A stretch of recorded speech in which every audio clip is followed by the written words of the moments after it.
Hello everyone. Welcome to Judiciary by PW. I am Kiffy Agarwal. Today we are going to discuss interesting topic of Transfer of Property Act 1882, that is Doctrine of Election.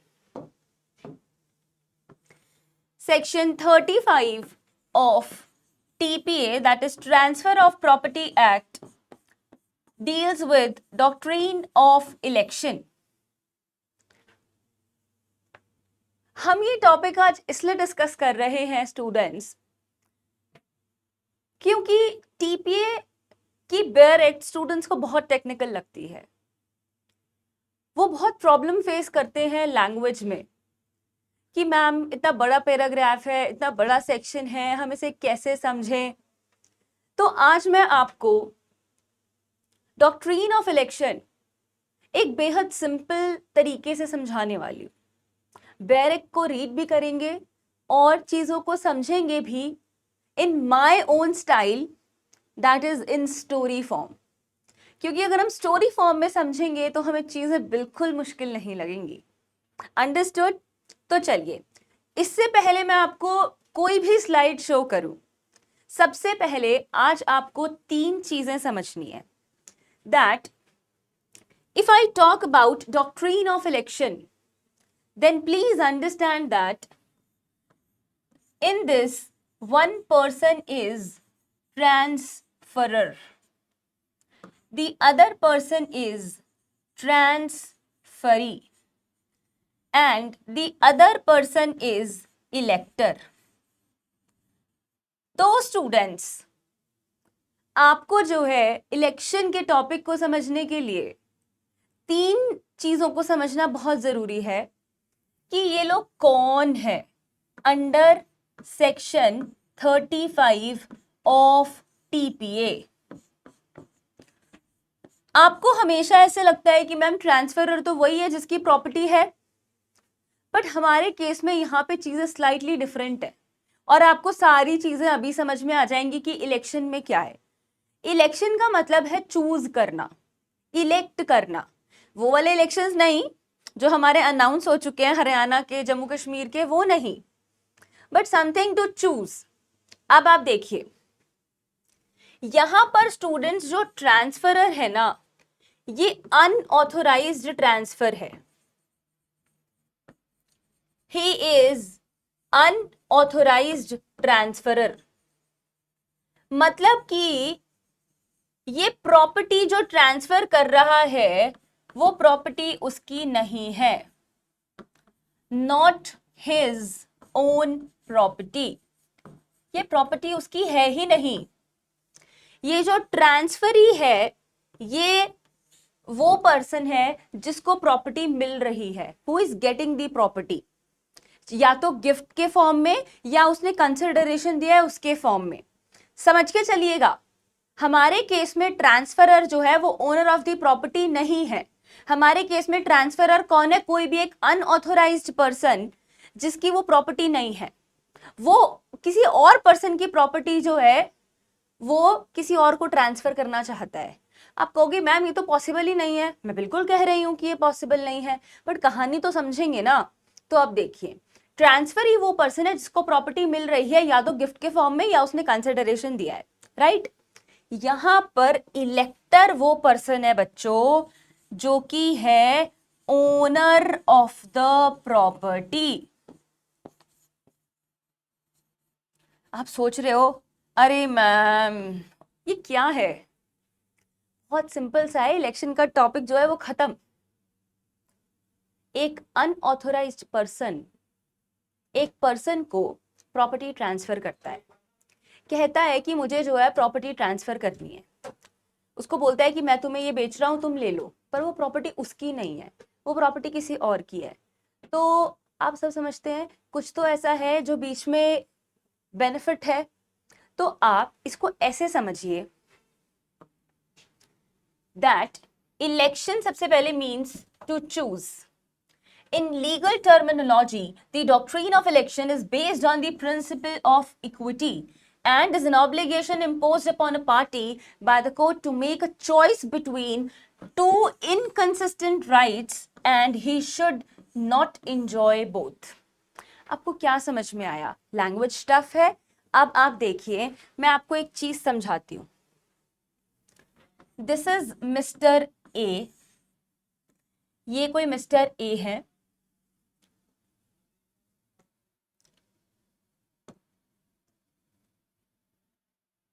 This is Mr.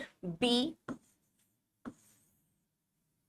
and this is Mr. C. बहुत ध्यान से समझिएगा. हमारे case में here A is the transferer. Here C is the transferee and B is the elector.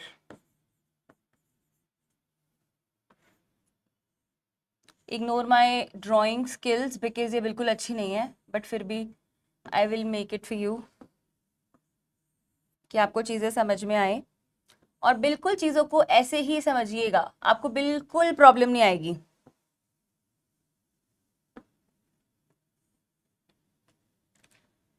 तो जो ये सी का, ये बी का हाउस है, he is the, B is the owner of this house. Rather I should say B is the owner of this farm. We will take ये farm है, यहाँ पे ग्रास है, यहाँ पे कुछ ट्री है, ठीक है. तो आपको क्या समझ में आया? That here in our case B is the owner of this house, of this farm. Now A जो है वो उसको ये प्रॉपर्टी देना चाहता है. ए जो है वो सी को ये प्रॉपर्टी देना चाहता है. This property, this farm. Okay. तो वन फाइन डे जो है ए जो है वो सी को कहता है कि मैं तुम्हें ये ट्रांसफर कर दूंगा फार्म. तो सी चाहे ए उसको गिफ्ट कर रहा है या फॉर कंसिडरेशन कर रहा है. मैं आपको बार बार बता रही हूँ, ये दोनों चीजें हमारे लिए जानना बेहद जरूरी है. गिफ्ट के केस में क्या होगा, कंसिडरेशन के केस में क्या होगा. कि अगर वो गिफ्ट कर रहा है या फिर वो जो है विद कंसिडरेशन कर रहा है, कैसे भी कर रहा है, वो उसको कहता है कि मैं आपको ये फार्म जो है ये देना चाहता हूँ, बेचना चाहता हूँ या गिफ्ट करना चाहता हूँ. बट ऑब्वियसली बात है कि अगर ट्रांसफर ही अगर गिफ्ट में मिल रहा है तो क्यों मना करेगा. और बट ऑब्वियसली बात है कि अगर वो विद कंसिडरेशन भी कर रहा है, अगर उसको डील अच्छी लग रही है तो भी ट्रांसफर ही को तो कोई प्रॉब्लम नहीं है. अगर वो रेडी एंड विलिंग है लेने के लिए, कैपेबल है, उसके पास इतने पैसे हैं. तो अब क्या हुआ, बट बात तो ये है ना, आपने हमेशा ये टर्म सुनी है, no one can transfer of better title than he himself has. सुना है ना आपने कि अगर आपका किसी चीज में टाइटल ही नहीं है तो आप ट्रांसफर कैसे करेंगे, आप कर ही नहीं सकते उसको ट्रांसफर. तो स्टूडेंट्स अब बात क्या आती है, बात आती है कि ए का तो टाइटल ही नहीं है ना, ए तो ओनर ही नहीं है, तो कैसे वो ट्रांसफर करेगा. तो अब ए क्या करता है, ए जो है वो सी के पास जाता है. ए जो है वो बी के पास जाता है और बी को कहता है कि आपका जो ये फार्म है ना, आपका जो ये फार्म है इसकी वैल्यू जो है वो 800 है. Value of your farm is ₹800. आप ये जो फार्म है ये सी को या फिर मुझे ट्रांसफर कर दीजिए, मैं आपको इसके बदले में ₹1000 दूंगा. और मैं इसके साथ ही आपके साथ एक और एग्जाम्पल जोड़ रही हूँ जो कि हम आगे यूज करेंगे. और मैं इसके साथ साथ आपको कोल माइंस भी दूंगा कि आप कोल माइंस को यूज कर सकते हैं, उसे बेचकर, कोल को बेचकर पैसा कमा सकते हैं. तो अब इलेक्टर जो है वो कौन है, बी. आप स्टोरी को समझ पाए हैं. ए एक ऐसा पर्सन है जो कि अनऑथराइज ट्रांसफर है, जिसका प्रॉपर्टी में राइट नहीं है, पर वो सी को एक फार्म हाउस बेचना चाहता है जिसके पास उसका टाइटल ही नहीं है. तो वो ए के पास जाता है जो ओनर है फार्म का कि मैं आपके फार्म हाउस की वैल्यू ₹800 है और मैं आपको ये ₹1000 में बेच रहा हूं, और इसके साथ साथ मैं आपको कोल माइंस भी दे रहा हूं. आपको एक बात याद रखनी है कि आप जब भी ऐसा कुछ करेंगे, it will be under the same transaction. एक ही इंस्ट्रूमेंट में सब कुछ होगा. आप जो बात करेंगे आपको एक ही इंस्ट्रूमेंट में लिखनी है, अलग अलग में नहीं लिखनी है। तो अब आप खुद मुझे एक बात बताइए कि आपको ये स्टोरी क्लियर हुई? तो जो अब बी है उसके पास ऑप्शन है ही कैन इलेक्ट और ही कैन रिजेक्ट। अब आप मेरे को एक बात बताओ, अगर वो इलेक्ट कर लेता है कि हाँ ठीक है मेरा फार्म ले लो, मुझे कोल माइंस और 1000 रुपए दे दो, तो नो प्रॉब्लम, चीजें सॉर्टेड है। तो नो प्रॉब्लम, चीजें सॉर्टेड है। जो ए चाहता था वो हो गया, सी को मिल गया और ए भी खुश है। ठीक है, तो अब जो है सबका हो गया। बट अब जब अगर बी रिजेक्ट कर देगा, बी कौन है? इलेक्टर है। अगर इलेक्टर रिजेक्ट कर देगा कि मैं जो है वो नहीं दे रहा हूं, मुझे नहीं देना है, तो अब प्रॉब्लम अराइज होगी ना। अब प्रॉब्लम अराइज होगी, क्या पता सी ने ए को जो है वो अर्नेस्ट मनी दे दिया हो, या क्या पता कुछ भी हुआ हो, एक उनका तो आपस का कॉन्ट्रैक्ट जो है वो चल रहा है ना। तो अब जब उसने रिजेक्ट कर दिया तो जो सबसे ज्यादा नुकसान किसको होगा? सबसे ज्यादा नुकसान होगा कि जो हमारा ट्रांसफरी है, आप टर्म्स को समझिएगा, जो हमारा ट्रांसफरी है, अगर ट्रांजैक्शन जो है वो रिजेक्ट हो जाती है, वो हाँ नहीं भरता है, तो हमारी जब ट्रांजैक्शन रिजेक्ट हो गई तो जो हमारा ट्रांसफर है वो डिसअपॉइंट हो गया, वो खुश नहीं है। तो हम लॉ की लैंग्वेज में इसे बोलते हैं डिसअपॉइंटेड ट्रांसफरी। हम इसे क्या बोलते हैं? Disappointed transferee. आप कहोगे मैम ए का क्या होगा इस केस में? मैं आपको बताऊंगी कि ए का भी क्या होगा। पर अगर वो एक्सेप्ट कर लेता है इलेक्शन को तो कोई प्रॉब्लम नहीं है, पर अगर वो रिजेक्ट कर देता है तो हमारा ट्रांसफर ही जो है वो डिसअपॉइंट हो जाएगा, वो खुश नहीं रहेगा, उसको लगेगा कि ये क्या हो गया, तो ही इज डिसअपॉइंटेड ट्रांसफरी। बताऊंगी अभी ए का भी क्या होगा। तो अब देखिए, अब आप चीजों को समझिए कि हम कहते हैं कि जो डॉक्ट्रीन है इलेक्शन की वो कहां बताई गई है? Section 35 of transfer of property act 1882 में। आगे समझते हैं कि वो आपको क्या बताते हैं। Essentials of the doctrine under section 35, बहुत ध्यान से समझिएगा। द ट्रांसफरर कौन था? Mister A professes like he is trying to transfer property which is not his own। तभी तो मैंने कहा कि ये ट्रांसफर जो है कैसा ट्रांसफरी है? Unauthorised transferor. कोई हक ही नहीं है उसको, उसकी प्रॉपर्टी ही नहीं है, तो कैसे बेच रहा है? He is unauthorised transferor. आगे क्या कह रहे हैं? बहुत important, in the same transaction, जो आप डील कर रहे हो सब कुछ एक ट्रांजैक्शन में होना चाहिए। इन the same transaction benefit is conferred upon the owner of the property. कि जब आप ट्रांजैक्शन कर रहे हो तो जो बेनिफिट आप दे रहे हो ओनर को वो उसी में होना चाहिए, राइट? आगे देखिए, अब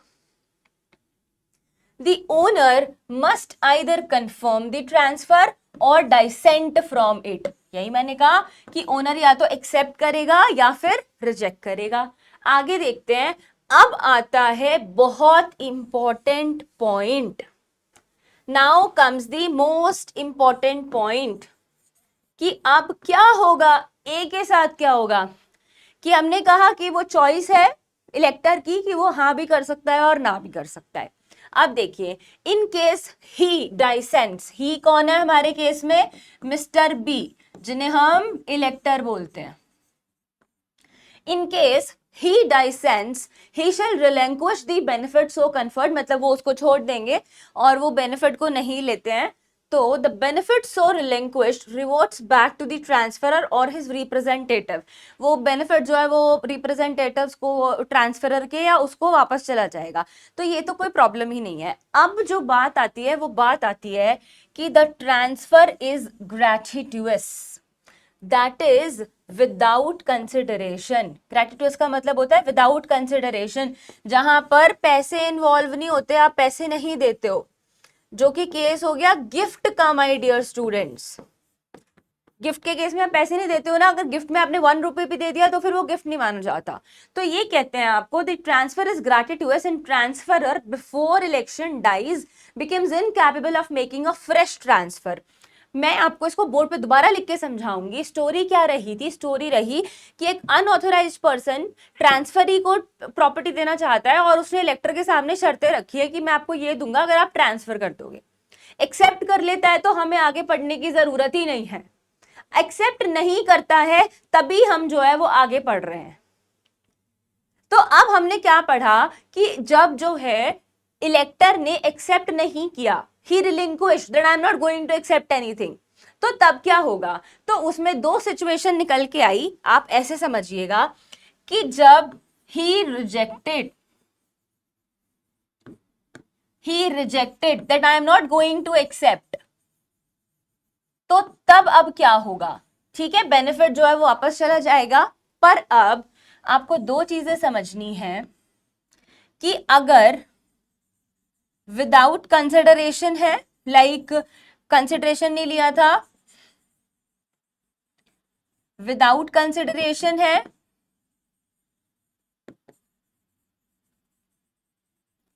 और विद कंसिडरेशन है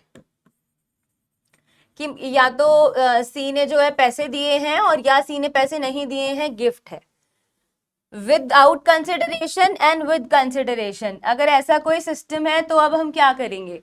आपको मेरी बात समझनी है स्टूडेंट्स। यहाँ पे हम बात कर रहे हैं, जो मैं आपको ये स्लाइड में पढ़ा रही हूं, राइट्स ऑफ डिसअपॉइंटेड ट्रांसफरी। जो हमारा ट्रांसफरी जो है वो डिसअपॉइंट हो गया था ना, उसको नहीं मिला था। अब आप सोचते होंगे कि मैम राइट कैसे अराइज हुआ। आज तक आपको ये लग रहा होगा कि मैम अगर उसने पैसे दिए, अगर उसने प्रॉपर्टी खरीदने के लिए अर्नेस्ट मनी पे कर दिया है, तो बिल्कुल वो कंपनसेशन के लिए एलिजिबल है कि वो मांग सकता है। लॉ ने उसको हक दिया है, अधिकार दिया है कि आप कंपनसेशन ले सकते हो।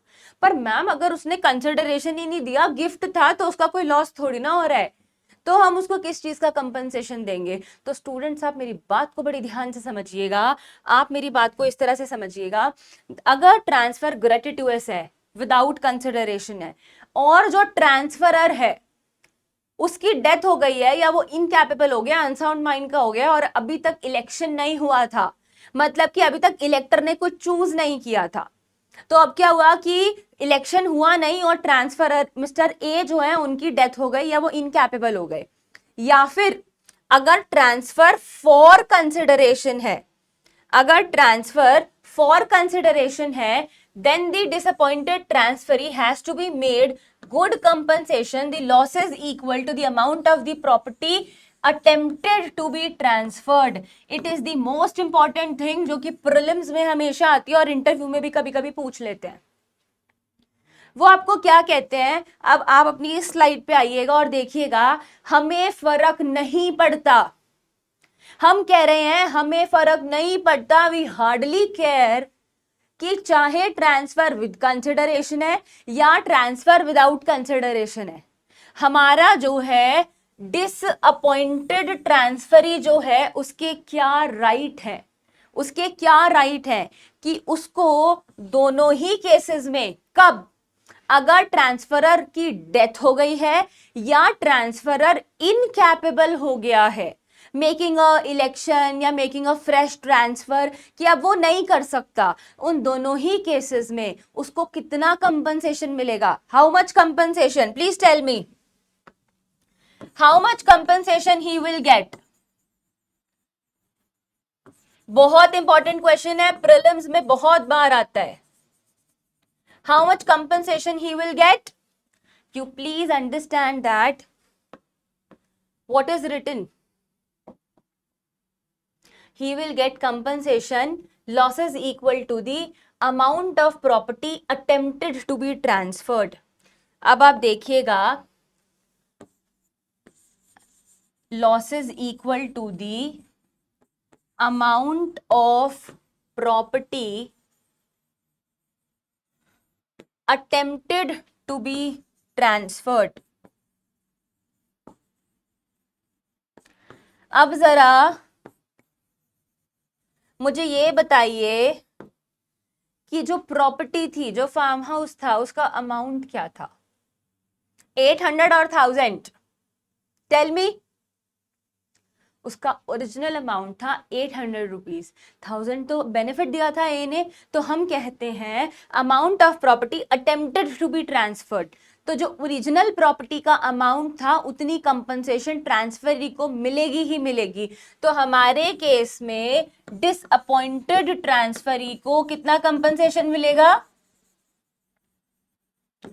Disappointed transferee will get rupees 800 as compensation, चाहे विद कंसिडरेशन हो चाहे विदाउट कंसिडरेशन। और ये है ए की लाइबिलिटी कि अगर ए की डेथ हो गई है या ए इनकैपेबल हो गया है तो हमें फर्क नहीं पड़ता, चाहे उसके लीगल रिप्रेजेंटेटिव्स या उसके बिहाफ पे कोई भी ट्रांसफरी को जो है वो कंपनसेट करेंगे। अब आप सोचते हो कि मैम गिफ्ट के केस में क्यों, तुमने क्यों उसको उम्मीद दिखाई? तो लॉ कहता है कि अगर तुम ऐसा कुछ भी करोगे जिसके तुम ओनर नहीं हो और तुम ऐसा कहोगे कि चलो मैं आपको ये बेचता हूं, चलो मैं आपको ये सेल करता हूं, तो लॉ आपको एक यू कैन से सबक सिखाना चाहता है कि ऐसा काम मत कीजिए। Initially you are doing the wrong thing, no. जब आपके हाथ खुद ही साफ नहीं है तो आप कैसे कर सकते हैं? तो लॉ ने उसको एक लेसन दे दिया कि अगर जो प्रॉपर्टी आपकी थी नहीं और आप ऐसे पंगे में आ रहे थे तो अब आप इसको भुगतो। अब आप जो है चाहे ट्रांसफर विद कंसिडरेशन है या विदाउट कंसिडरेशन है, या आप इनकैपेबल हो गए हो या आपकी डेथ हो गई है, तो आपके लीगल रिप्रेजेंटेटिव्स जो है वो amount equal to the property transfer जो है उतना कंपनसेट करेंगे, जो कि था 800 रुपए। समझ में आया यहां तक? तो इन्हें हम कहते हैं राइट्स ऑफ डिसअपॉइंटेड ट्रांसफरी, कि डिसअपॉइंटेड ट्रांसफरी का राइट है चाहे ट्रांसफर विद कंसिडरेशन हो या विदाउट कंसिडरेशन हो, he is entitled to the losses as equal to the amount of the property transferred. अब आगे आते हैं। आपको ये बात समझ में आई? ट्रांसफरर जो है वो करता है प्रॉपर्टी को, ट्रांसफरी वो होता है। अब देखो आप इस प्रॉपर्टी, इसको एग्जाम्पल को ऐसे समझना, the farm of Sultanpur is the property of C. C हमारे केस में ये कौन था? हमारे केस में ये बी था, and worth rupees 800। A by instrument of G professes to transfer it to B, हमारे केस में ये सी था। Giving by the same instrument for rupees 1000 to किसको? बी, कि वो बी को देना चाहते थे। हमारे केस में ये ओनर है ना, और हम आगे कहते हैं C elects to retain the farm, मतलब कि बी जो है elects to retain the farm, कि मैं जो है बेनिफिट नहीं लूंगा, फार्म को अपने पास रखूंगा, जैसे मैंने आपको बताया। He forfeits the gift of rupees 1000, ये मेरे को नहीं चाहिए 1000 रुपीज का gift. In the same case a dies before the election, और इलेक्शन से पहले ए की डेथ हो गई जो कि अनऑथोराइज्ड ट्रांसफरर था। तो अब क्या हुआ? His representative must out of the rupees 1000 पे रुपीज 800, क्योंकि this is the value of the property my dear students, जो कि उसको कंपनसेट करना पड़ेगा ट्रांसफरी को। ये डिसअपॉइंटेड ट्रांसफरी का राइट है। समझ में आई यहां तक बात? I hope everything is clear to you till here. अब आगे देखिए,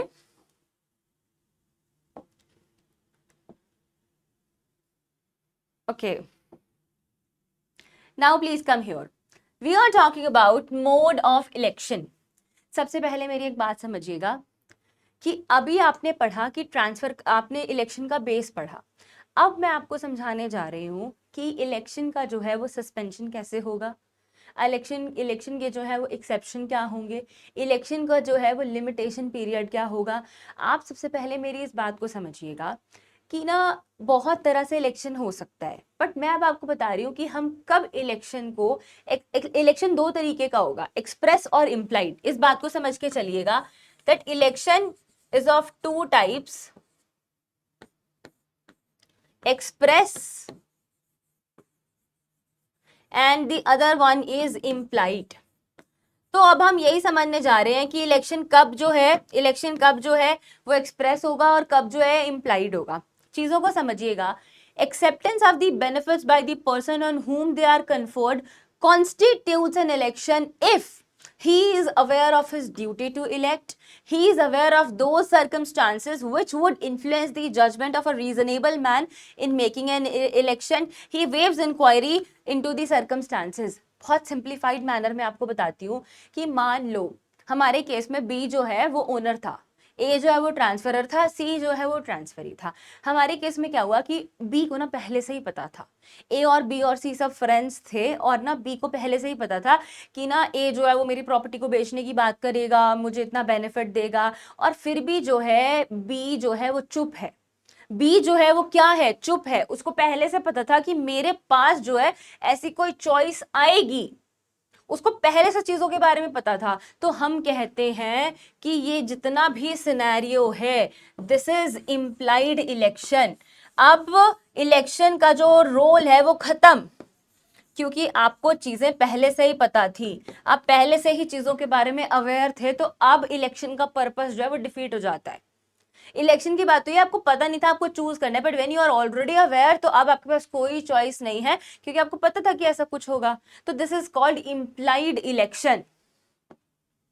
आगे क्या आया, in case where the owner after complying with the above said provisions has knowingly accepted the benefits, it signifies that he has accepted the transaction. A presumption is drawn towards acceptance where, अब देखो क्या कह रहे हैं वो, जहां पर owner ने सब कुछ उसको पता है, उसको पता चल गया, उसने बेनिफिट्स को जो है वो एक्सेप्ट कर लिया।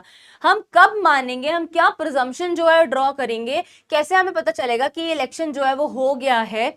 If he enjoys the benefit for, please mark this, for 2 years without doing any act or to express dissent.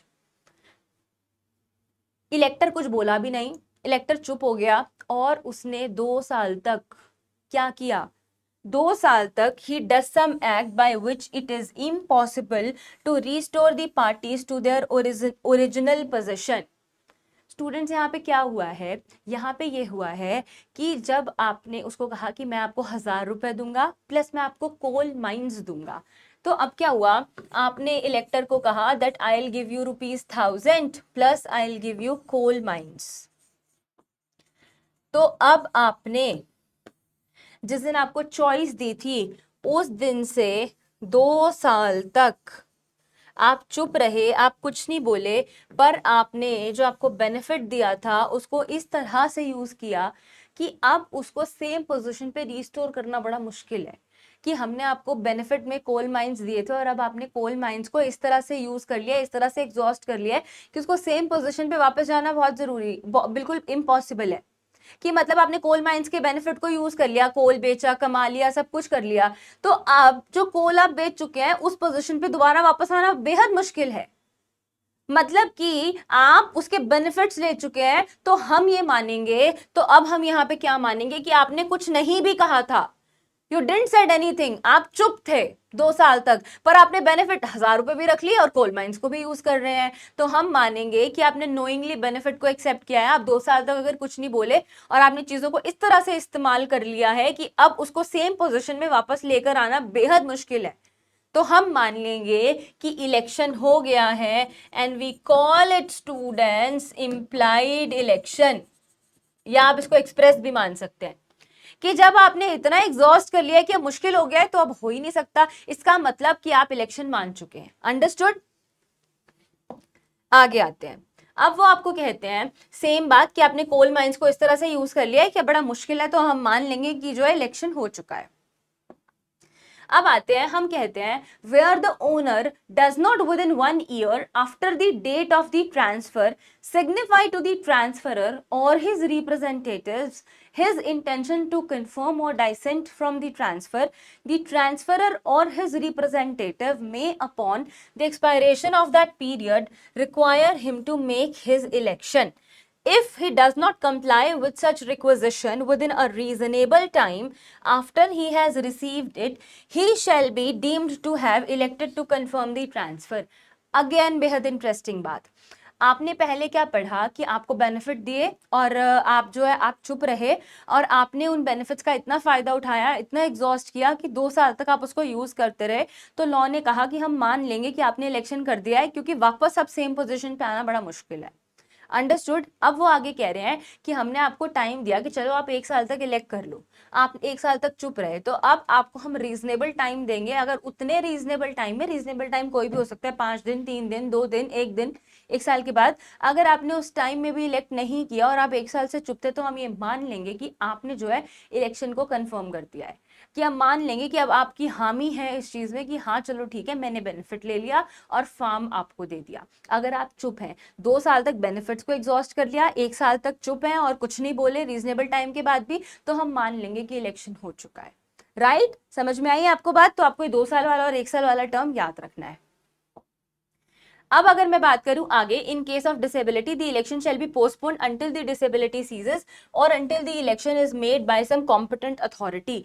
तो अब वो हमें क्या कहते हैं कि सपोज मान लो कि जो इलेक्टर है, ये किसके केस में है? ये इलेक्टर के केस में है।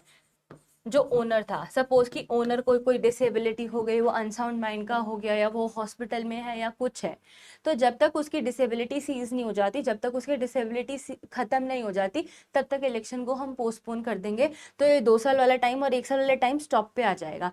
जैसे ही जिस दिन डिसेबिलिटी सीज होगी, डिसेबिलिटी खत्म होगी, उस दिन से फ्रेश लिमिटेशन पीरियड रन करना शुरू कर देगा। पर जब तक जो है वो डिसेबल रहेगा, उसको लीगल डिसेबिलिटी होगी, जो कि आप लिमिटेशन एक्ट में पढ़ते हैं और आप आगे और भी जगह पढ़ते हैं कि डिसेबिलिटी किस तरीके की डिसेबिलिटी, तो जब तक वो रहेगी तब तक पोस्टपोन रहेगा। जिस दिन डिसेबिलिटी खत्म हो जाएगी, फ्रेश टाइम जो है वो स्टार्ट हो जाएगा। अंडरस्टूड? अब आपको याद रखना है the doctrine of election is applicable to both Hindu as well as Muslim laws, दोनों पे लगता है। अब आगे आते हैं, हमें इसके इंग्लिश कॉन्सेप्ट को जानने की ऐसी कोई खास जरूरत नहीं है, बट जो हमारे लिए सबसे ज्यादा जरूरी है वो आपको याद रखना है दैट पेपर में अपनी आंसर राइटिंग में प्लीज याद रखिएगा, इस पैराग्राफ का स्क्रीनशॉट ले लीजिएगा। Really important, really important. Doctrine of election is based on the maxim, which maxim? Quod approbo non reprobo. One cannot approbate and reprobate at the same time. मैं एक ही वक्त पर हाँ और ना नहीं कर सकती। क्या लिखा है कि that which I approve I can not disapprove. मैं कह रही हूं कि मैं किफिया अग्रवाल हूं, फिर मैं कह रही हूं कि मैं किफिया अग्रवाल नहीं हूं, तो at the same time I can not reprobate and reprobate at the same time. Which I am approving right now I can not disapprove. सुना है ना? One can not blow hot and cold at the same time. Understood? Right? तो यही election की theory कहती है, अगर same transaction है, सेम इंस्ट्रूमेंट में है, तो आप ये नहीं कह सकते 1000 रुपए तो रख लेता हूं, कोल माइंस नहीं दूंगा, वो 1000 रुपए रख लेता हूं, फार्म नहीं दूंगा। ऐसा नहीं हो सकता। तो आप एक ही टाइम पर हाँ और ना नहीं कर सकते। अंडरस्टूड? और वो आगे आपको कहते हैं कि आपको सेलेक्ट करना ही पड़ेगा। तो इसको जो है, एक और बात दैट, अब आप एक बात समझिएगा, doctrine of election doctrine of election जो है, हमने कहा it is based on the principles of equity and here doctrine of estoppel also apply. Estoppel का मतलब होता है आपने जो एक बार बात कह दी, आप उससे जो है वो पीछे नहीं हट सकते। अगर आपने कह दिया कि ठीक है मैं बेनिफिट लेता हूं और फार्म देता हूं, तो अब आप उससे पीछे नहीं हट सकते। तो doctrine of estoppel also apply and doctrine of equity also apply, and it is based on the maxim that one can not approbate and reprobate at the same time. Understood? I hope आपको चीजें समझ में आई हैं। I hope अब जो है आपको इसमें कुछ और नहीं समझना है। तो आपको क्या पता चला? आपको कुछ चीजें इसमें पता चली। आपको कुछ चीजें इसमें क्या पता चली? दैट कि डिसअपॉइंटेड ट्रांसफरी के कुछ राइट्स होते हैं, कि उसे कंपनसेशन मिलना चाहिए जितनी ओरिजिनल वैल्यू है प्रॉपर्टी की, और अगर चाहे विद कंसिडरेशन है विदाउट कंसिडरेशन है, हार्डली मैटर्स, एक को कंपनसेट करना पड़ेगा, ट्रांसफरर को कंपनसेट करना पड़ेगा। हमने ये इक्विटी पे बेस्ड क्यों है? क्योंकि अगर ट्रांसफरर जो है उस जो कि उसकी प्रॉपर्टी नहीं थी, वो उसे ट्रांसफर करता है, चाहे विद कंसिडरेशन या विदाउट कंसिडरेशन, और इलेक्शन से पहले वो क्या हो जाता है? इनकैपेबल हो जाता है, तो हम कह रहे हैं कि तुमको जो है कंपनसेशन देना पड़ेगा। क्यों तुमने ऐसी ट्रांजैक्शन को जो है वो शुरू किया? क्यों तुमने ये सब जो है ये फालतू का पंगा किया?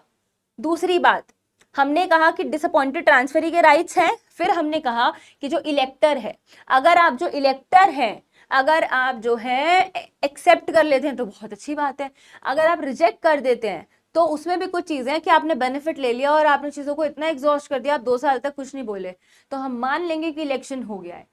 हमने आपको 1 साल का टाइम दिया, आप 1 साल तक चुप हैं, आप कुछ नहीं बोले, हम आपको रीजनेबल टाइम देंगे, आप फिर भी चुप हैं तो हम मान लेंगे कि इलेक्शन हो गया।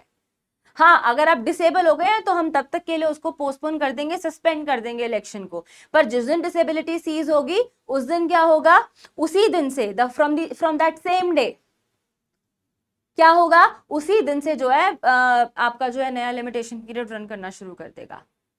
तो हमारे केस में क्या हुआ, हमारे केस में ये हुआ डियर स्टूडेंट्स कि 3 लोग हैं, transferor, transferee and elector, unauthorised person, दूसरा जो जिसको प्रॉपर्टी मिल रही है, तीसरे जो ओनर है।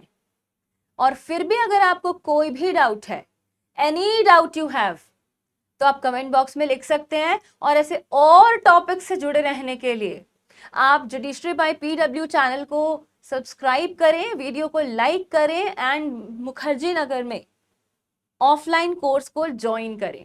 Thank you so much, take care everyone.